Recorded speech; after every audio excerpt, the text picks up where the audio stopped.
नमस्कार दोस्तों, आज हम बात करने वाले हैं Medak horror comedy universe MSCU की न्यूनतम फिल्म थामा की।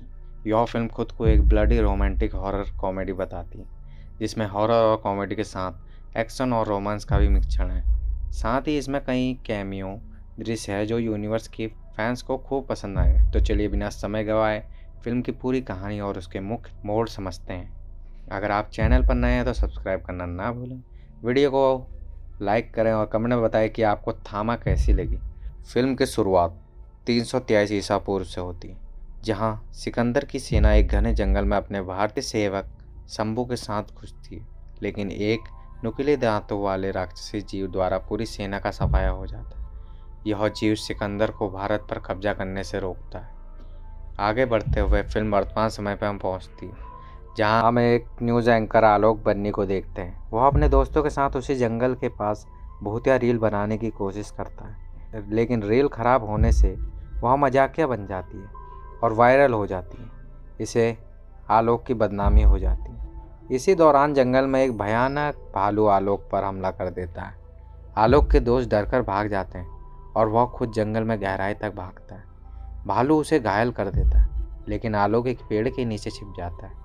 तभी एक रहस्यमय लड़की आकर भालू को खींच कर ले जाती है और उसे मार डालती है। होश में आने पर आलोक उस लड़की से मिलता है, जो अपना परिचय ताड़का के रूप में देती है। यहाँ हमें पता चलता है कि ताड़का और उसके साथी बेताल नामक प्रजाति के हैं, जो धरती के रक्षक हैं और माता द्वारा बनाए गए हैं। भालू का बलिदान करके उसके खून से माता की मूर्ति का लेपन किया जाता है। हम एक नाटक भी देखते हैं जहां रक्त बीज और माता के युद्ध को दर्शाया गया है। इसके बाद भालू के शव को एक अंधेरी गुफा में फेंक दिया जाता है, जहां यक्षासन नाम का सबसे पुराना बेताल कैद है। वह भालू को बाहर फेंक देता है और कहता है कि उसे इंसान चाहिए। ताड़का और आलोक के बीच नज़दीकियां बढ़ती हैं, लेकिन ताड़का के साथी वीरेन यक्षासन का सहायक आलोक को पकड़कर बेतालों की बस्ती में ले जाता है। ताड़का सबको समझाते हैं कि आलोक को कुछ पता नहीं है, लेकिन फिर भी उसे कैद कर लिया जाता है। वीरेन आलोक को यक्षासन की गुफा में फेंक देता है, जो 75 साल बाद इंसानी खून पीने के लिए बेताब है। ताड़का आलोक को बचाकर एक ट्रक पर शहर ले जाती है। हालांकि बेतालों के लिए इंसानी दुनिया में आना मना है। ताड़का आलोक के प्रति आकर्षित हो जाती है, क्योंकि उसके पास धड़कता हुआ दिल है, जो बेतालों के पास नहीं होता। आलोक के घर पर उसके माता पिता उसके लिए शौक मना रहे होते हैं, लेकिन तभी आलोक और ताड़का वहां पहुंचते हैं। आलोक के पिता को ताड़का पर शक होता है, लेकिन कोई उनकी बात नहीं मानता। ताड़का को जानवरों का खून पीने की जरूरत होती है, क्योंकि बेताब इंसानों का खून नहीं पीते, वे जानवरों के खून पर जीवित रहते हैं। इधर यक्षासन को पता चलता है कि ताड़का आलोक को लेकर भाग गई है और वह वीरेन को उन्हें वापस लाने का आदेश देता है। आलोक और ताड़का की पहली डेट पर कुछ गुंडे उन पर हमला करते हैं। ताड़का आलोक की रक्षा करते हुए अपने असली बेताल रूप में आ जाती है और गुंडों को पीट देती है। वीरेन गुंडों की हत्या करके सबूत मिटा देता है। आलोक को अपने पिता की बातों पर विश्वास हो जाता है कि ताड़का इंसान नहीं है। ताड़का बताती है कि 1947 के दंगों के दौरान बेतालों ने इंसानों की मदद करनी चाहिए, लेकिन इंसानों ने एक दूसरे को मार डाला। तब उन्हें एहसास हुआ कि इंसानों का खून जहरीला है और वे खतरनाक है। इसके बाद बेतालों ने इंसानों का खून पीना छोड़ दिया और उनकी दुनिया में जाने पर पाबंदी लगा दी।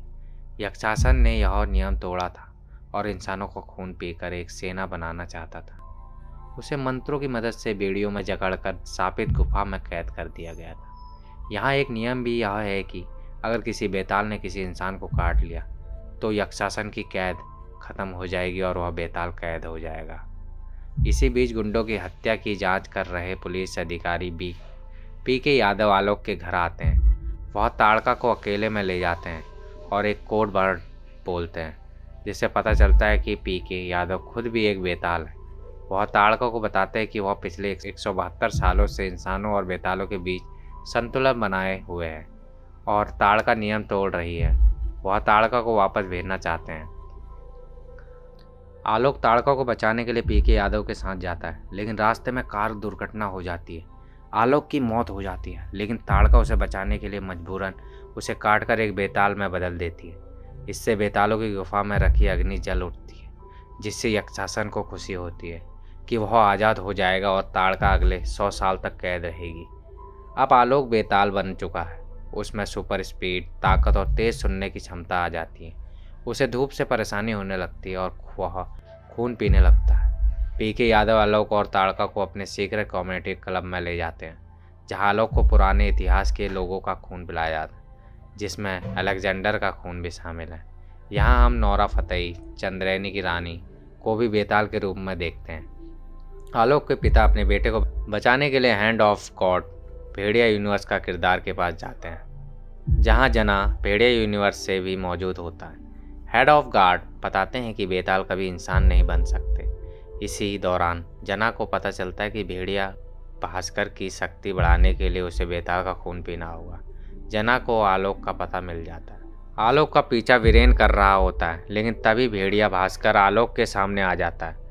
दोनों की लड़ाई होती है और आलोक भेड़िया को मात देने के लिए उसे अपना खून चखने देता है। भेड़िया आलोक का खून पीकर एक सुपर शक्तिशाली रूप में बदल जाता है और आलोक को बुरी तरह पीटता है। ताड़का आलोक को बचाती है। इधर यक्षासन आज़ाद हो चुका होता है और ताड़का को कैद करने जा रहा होता है कि तभी आलोक वहां पहुंच जाता है। यक्षासन वीरेन को मारकर उसकी शक्ति सोख लेता है। आलोक और यक्षासन की लड़ाई होती है, लेकिन यक्षासन आलोक को मार देता है। ताड़का की चीख सुनकर देवी की कृपा से आलोक में एक लाल रोशनी प्रवेश करती है और वह एक सुपर बेताल बन जाता है। वह यक्षासन को हरा देता है, लेकिन ताड़का उसे यक्षासन को मारने से रोकती है।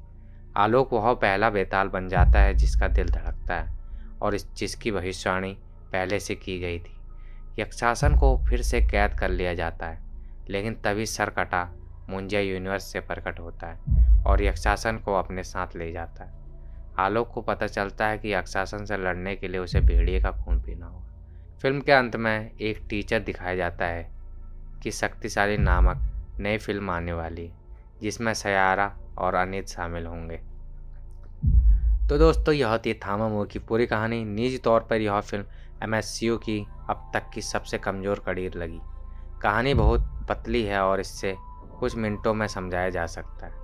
3 आइटम सॉन्ग्स ने फिल्म के फ्लो को और ख़राब किया है। हालांकि कुछ दर्शकों को यह पसंद आ सकती है, खासकर रोमांटिक और कॉमेडी एलिमेंट्स के चलते। मेरी नज़र में यह फिल्म शायद सिर्फ भेड़िए के किरदार को एक नया ट्रांसफॉर्मेशन देने और यूनिवर्स को आगे बढ़ाने के लिए बनाई गई है। अगर आप एमएससीयू के फ़ैन हैं तो इसे एक हल्की फुल्की इंटरटेनमेंट के तौर पर देख सकते हैं, वरना इस यूनिवर्स का असली वजन अभी भी स्त्री जैसी फिल्में ही उठा रही हैं। आपको यह एक्सप्लेनेशन कैसे लगी कमेंट में ज़रूर बताइए। अगर कोई सवाल है तो पूछ सकते हैं। अगली वीडियो तक के लिए लाइक, शेयर और सब्सक्राइब जरूर करें। धन्यवाद।